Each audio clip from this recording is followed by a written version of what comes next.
Naam, Morigani mwanafamilia wa Mkubwa Media, kama ni mara yako ya kwanza hakikisha unabonyeza alama nyekundu iliyoandikwa subscribe. Harmonize ameweza kuzungumzia wimbo wa Mitu katika ukubwa wake na mapana yake.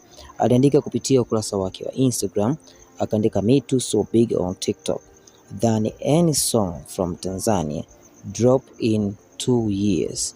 Proud to see a woman winning 1 month. Medias will never say why, mpaka tukapiga mahesabu wenyewe. Abigail Chams. Manake anasema kwamba katika mtandao wa TikTok hakuna nyimbo yoyote kutokea Tanzania iliyotoka ndani ya miaka miwili ambapo tukaona mwanamke anashinda kwa, lakini katika mwezi mmoja hakuna media yoyote ambayo imeweza kuzungumza. Manake hapa nazungumzia mafanikio ya Abby Chams kwa sababu inaonyesha kwamba ndani ya miaka miwili hajawahi kumwona mwanamke akitoa hit song kama Mitu. Yani kwa uwezo alioonyesha Abby Chams, maana yake anazungumzia kwamba ni mmoja wa wasanii ambao wameweza kufanya makubwa ndani ya mwezi mmoja, na anajiuliza kwa nini mpaka sasa hivi waandishi wa habari bado hawajazungumza. Je, au mpaka waende wakapiga mahesabu wenyewe?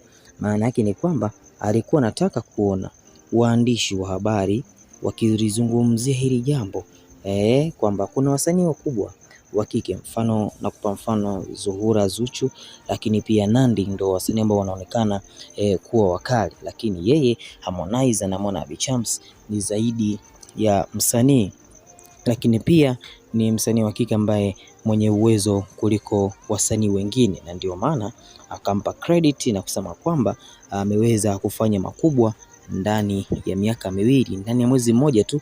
Maana yake ameweza kuweka rekodi ya zaidi ya miaka miwili, ambapo anaeleza kwamba hakuna msanii wa kike ambaye ameweza kufikia hii rekodi. Kwa hiyo kwa namna moja ama nyingine hii inamfungulia milango Abby Chams ya kimataifa, lakini pia inajaribu kumtetea kwamba ni msanii ambaye hajabahatisha kutoa kazi na Harmonize, manake inabidi akazi zaidi, lakini pia hakuna msanii mwingine wa kike ambaye anaweza kufikia level yake. Kwa hiyo manake hapa Harmonize anajaribu kuvutia upande wake na kuweza kumsifia Abby Chams. Una maoni gani kuhusiana na maoni ya Harmonize kuhusiana na Abby Chams na uwezo wake?